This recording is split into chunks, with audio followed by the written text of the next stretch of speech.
திருப்பாவை. புள்ளும் சிலம்பினகான் புள்ளரையன் கோயிலில் வெள்ளை வெளிச்சங்கின் பேரரவம் கேட்டிலையோ.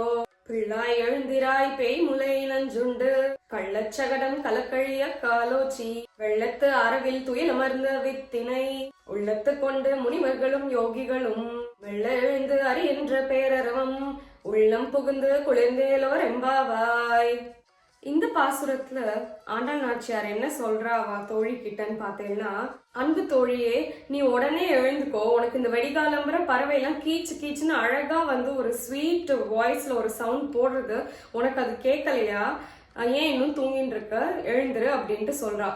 அதுக்கப்புறம் என்ன சொல்றா அப்படின்னா, எம்பிரான் வந்து கருடனை தான் தன்னோட வாகனமா வச்சுட்டு இருப்பார். ஸோ அவரோட கோவில்ல இந்த வெள்ளை நிற சங்கெல்லாம் எழுப்புற சத்தமும் உனக்கு கேட்க மாட்டேங்கிறதா? ஏன் இன்னும் தூங்கிட்டு இருக்கங்கிற மாதிரி கேட்கிறா. பேய் வடிவம் எடுத்து பூதகின்ற ராட்சசி வந்து கண்ணனை வந்து கொல்றதுக்கு வந்தா.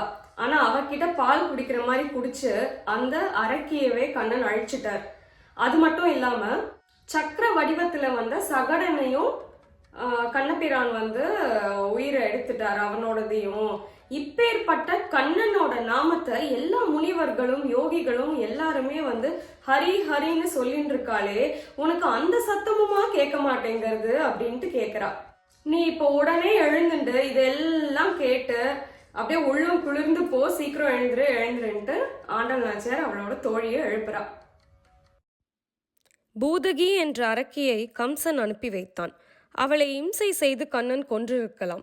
ஆனால் அப்படி செய்யவில்லை.